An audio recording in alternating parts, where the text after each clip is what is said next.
My name's Mike Hansel. I made machines, things that look like machines, but they had no function. You call him a man. How many seas must Do you think craftsmanship is a very important part of modern art?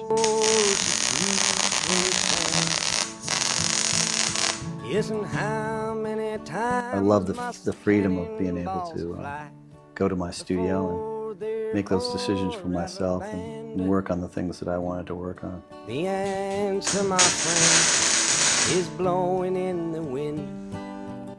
I kept hearing this phrase, male balding pattern, and I was thinking, what would that look like if I made a sculpture out of that? Just Yes, and how many years must a mountain exist? I like contradicting what people would expect to see from metal. And how many years can some What if this thing had qualities of a machine, but it also looked like it was kind of alive somehow? Yes, and How did you find a balance between making a lot of money and making what you like? that he just doesn't see? The answer, my friend, is blowing in the wind. That's one of the objectives of making art, I think, is to get people to look, to take them maybe places where they haven't been before. Times must a man look up before he can see. I was just sort of following my interests, what I perceived as being interesting and what motivated me to make things.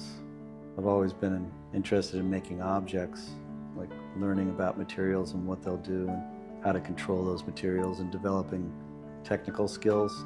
So the more you develop those skills and know more about the materials, the more articulate you can be with your ideas. It's sort of like mastering a language before you start to write a book. So you have to know how to make things in order to make the art that you want to make.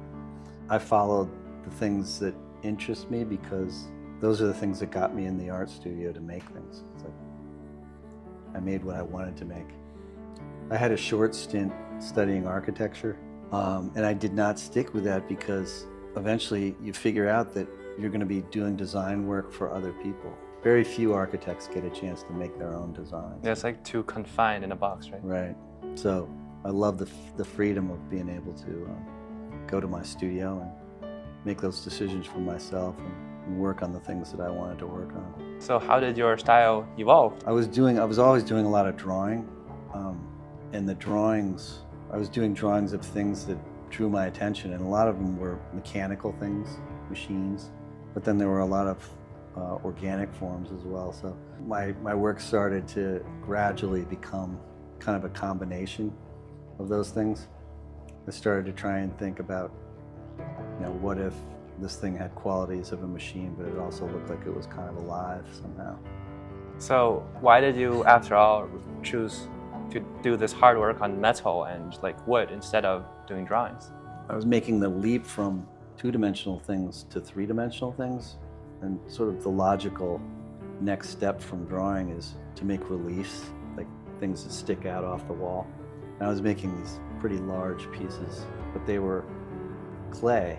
I was making metal armatures that were holding the clay to the wall, and those became interesting to me. And I just started playing with metal, and I eventually reached the conclusion that I didn't need the clay to do what I wanted to do. It's like the metal's unbreakable, and you can make things go way out into space, like cantilever. And so it sort of opened up my imagination a bit when I learned how to weld. But for a long time, I made things that were metal with wood and clay in them. There's mixed materials. Like this is an example of one that has metal and then wooden tips.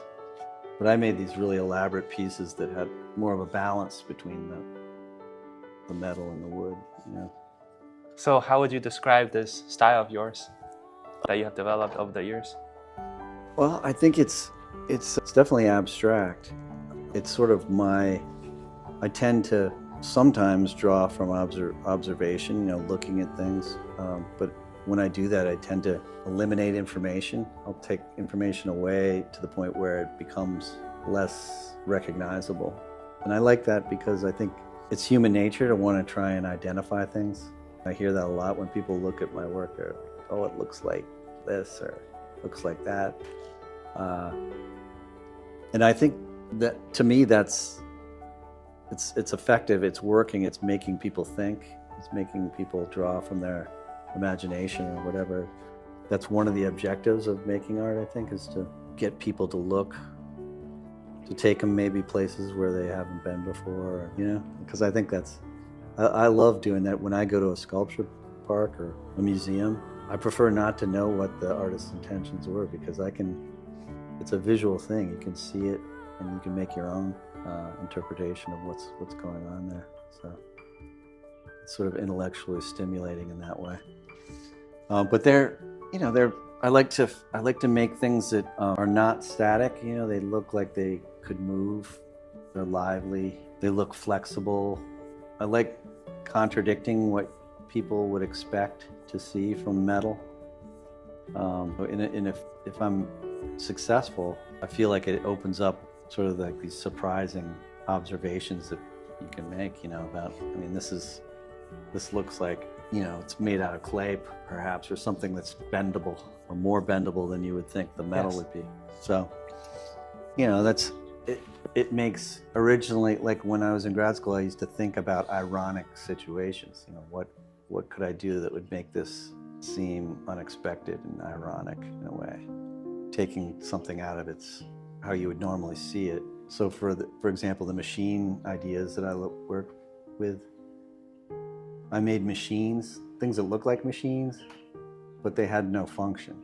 So it's sort of ironic that you're taking away the reason for these machines. But yeah, this thing I made, there's a lot of movement there, right? This sort of swirling motion. And that's something that you wouldn't expect from steel. And that's the result of doing a lot of welding and manipulating the metal to get it to do the things that I wanted to do.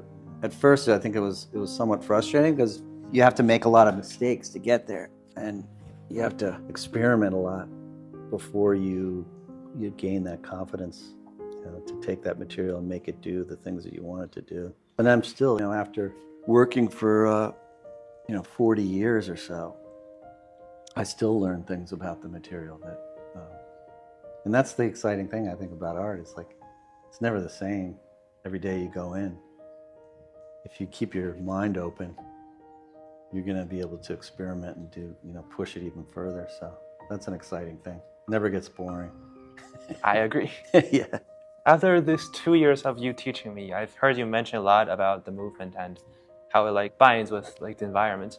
So I want to find out how the environment has kind of influenced your creative process. Yeah, I grew up in the Midwest, and I think that might have been where I was exposed to a lot of the machines and things like farming implements, things like that fascinate me. Like if I would go out and draw, I would always be drawn towards those things like tractors and things that plow into the dirt and stuff. Same. So yeah, I was fascinated by that. But then coming here, I'm seeing a lot of boats and buoys, fish, and jellyfish was one of the things that really fascinated me when I first got here. And I made some sculptures that, I called them floating devices, because I was still trying to make machine-like things. But I think the ocean and the things around here that are associated with the ocean, that had a profound influence on the ideas that were going, like in my sketchbook, you can sort of see those things kind of entering in there. But then also having children influenced me as well. I have pieces that, like pacifiers that babies put in their mouths. That was something that showed up in my drawings. Interesting. Yeah, it's kind of funny. Because it does end up being kind of humorous, because it's just sort of everyday things that I find interesting in terms of their form, just the form. Yeah. And then I made a bunch of pieces for a show at a gallery in Providence, and it kind of changed a lot of the stuff that I did. It was like a shaving commercial, I think, and it showed like microscopically what happens when you shave a hair follicle. And there were also a lot of ads for hair growth for men who are balding. So I mean, these are things that are like in my life that I'm seeing and stuff. But I like to kind of I kept hearing this phrase, male balding pattern, and I was thinking, what would that look like if I made a sculpture out of that? I mean, it's just a funny idea, but like, I was surprised how quickly I was able to come up with something that looked, in my mind, it was like male balding I pattern. guess it's very relatable. Yeah. I mean, I was living it. But it was also kind of inspired some of the stuff that I did because I think it was, I don't know, it was exciting because I was using some methods of building that were kind of my way of doing things, and it's unique to me. And you have those little successes, I think, along the way, and they kind of can, in some ways, steer your ideas. You want to kind of capitalize on when things work out like that. I think any artist is going to be influenced by their environment. I can't see how you wouldn't be. Yeah. You know? What about artists? Any particular modern or classical artist that has influenced your process? Yeah, I mean, it's not that long a history in terms of people using welding as an art medium, but there's some definite influencers. People like David Smith, who was the first guy in America to make welded sculpture. So, love his story, and I love just seeing his work. He started as a painter, and his first sculptures look really like paintings that are sort of three-dimensional. They're kind of flat, but then towards the end of his life, he really went three-dimensional, and he really got really good at what he was doing. I love to see artists that are working in metal or any medium. In your work, I can see like a lot of craftsmanship, even though it's like abstract. Do you think craftsmanship is a very important part of modern art? I think it was. It definitely was 50 years ago. There's an element of it that remains in what's happening now, but there's also a lot of stuff out there that really craftsmanship is not important at all. It seems, it's more an idea, a concept. I'm seeing a lot of installation work that really there's not much regard for craftsmanship. So I don't think it would ever die out, because I think it's just part of human nature is to want to see things that are well made and that are clean and seamless. I mean, those are the kind of things, when I talk about my aesthetic, it's one of the things that's definitely very important to me. But that's just, I don't think, it's not a requirement for art. I mean, there's some artists that are delivering a message that has to do with chaotic kind of things that don't necessarily need to be well put together. Sometimes the message is better when it's not so tight. But don't you think many artists nowadays are taking a shortcut in art, like doing a little work and then using this grand idea to spread their art? Don't you think that is wrong? Like what Duchamp does with the toilet, or the comedian, the banana on the wall. Mm-hmm. Don't you think that's very extreme in the art world? Yeah, I think it's not something that appeals to me. But it sort of is, it expands the definition of art, and it sort of forces us to think. It sort of goes back to that notion that it provokes thought. Therefore it becomes, it's part of the conversation, the greater conversation of what is art and what is art supposed to do. It's a very broad thing. Do you not think it degrades craftsmanship? It does. What Duchamp did, I think, I admire in a way, because he really was reacting against what he saw happening. And it was very sort of, during his time, it was very confined to like the elite, and there only a small percentage of people could even see it or afford it. So his statement was really profound, and I mean, it rocked the art world. Yeah. So I think for artists, it's liberating in a lot of ways, because it makes you feel like you can get out of that box, you can do things you can experiment more, and you can try to do things that maybe you might not have thought of before. I try and think of it as a positive. But yeah, there's definitely artists out there that they're better marketers than they are artists. And if they can get away with it, so be it. But and I wouldn't be satisfied either, like taping a banana to the wall. It's just not. I would not. Yeah, It's a clever, I feel like witty there's kind of too much statement. business aspect in the Yeah, work. you're right. Yeah, it's all about money and people making money. But that's, you look at all industry, any field pretty much that goes on. People that want to make a quick dollar. It's a So- weird world. Over these years, how did you find a balance between making a lot of money and making what you like?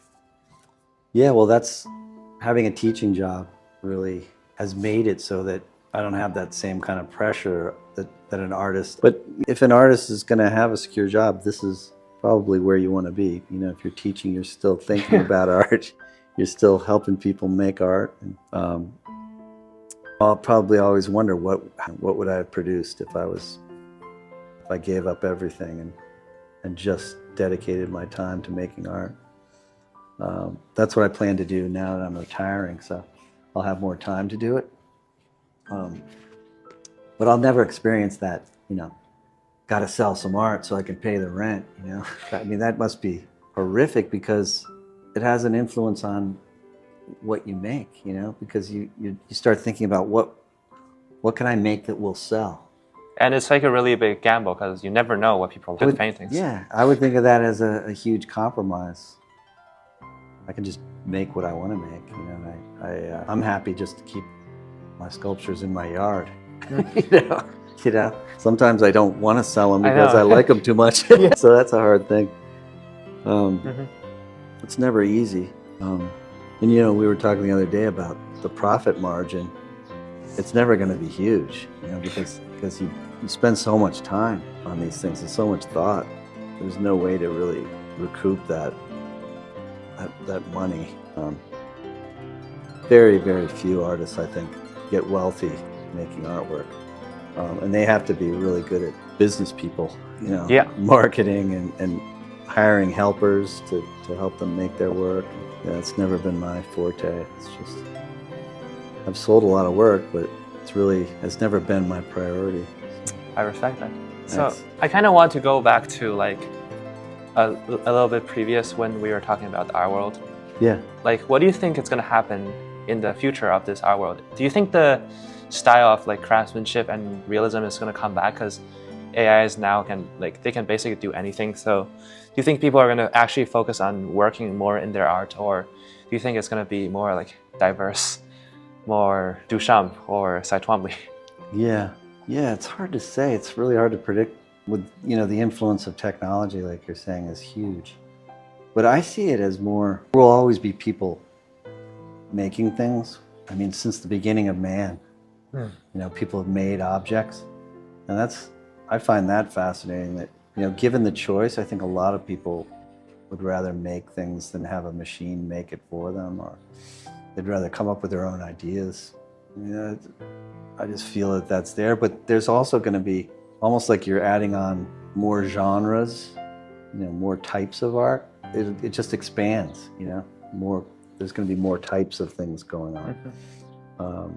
But I think, like painting I don't think that's going to disappear, because there's too many people that really love to paint, and that they find that that's their vehicle, that's their way of communicating. And once you get hooked on that, it's like you want to keep going and you want to see what your next idea is going to be, and you want to build on your ideas. But I don't think that's going to go away. It's like when you go to an art museum, you see the history. I mean, it goes way, way back. People have been painting for thousands of years, and it's not gonna really halt everything else from happening. Definitely, you'll see the influence of technology going forward because it's influencing everything. And there's definitely a lot of sculptors who are using it already, and you can sort of see, when you see something that's been designed on CAD, there's a difference between that. It can't really replicate something that's handmade, at least at this point. Being an artist with over 40 years of experience, what will be some good advices you would give for future people who wants to study art? My advice is to follow your intuition. And if you're chasing down someone else's idea, I don't think you're going to find the motivation to really follow through. I tell students here, I wouldn't go to art school unless it's really genuinely the thing that you're most interested in doing. Like in your spare time, if you had free time, what would you be doing? And if you can say, I would be working on my artwork, then go to art school, because art school is like a luxury. You have all this time. You have all these people helping you and showing you methods and how to use materials. You know, I wish I could go back to school, because it's the best. It's like a think tank. And I think that's the inspiration you need to stick with it. Feel like you're doing it to make somebody else happy, or you're trying to imitate someone else's ideas. It just doesn't work, you know? You reach a point where it's like, why am I doing this? I will say though that being an apprentice, like working in another artist's shop to learn about their process, I think that's a valuable experience. You know, I think you can learn so much from other artists. I did a residency. It was how many years? Oh wow, it's like 6 years ago now. And just spent a whole summer with other artists, and it was huge. It was just really inspirational, and I just find that having that time to just sit around and talk about art and share experiences and share ideas and share methods for making things, I mean, that's just, for someone that's interested in that stuff, it's really valuable time. So that's what I would say, is follow your ideas, follow your inspiration, and just, you know, keep after it. I think that's the thing though, if you're really into it, if that's your passion, then it's easy to stick with it, you know, because, you know, you become really inquisitive, and you want to really learn more, and you want to see where your ideas will take you.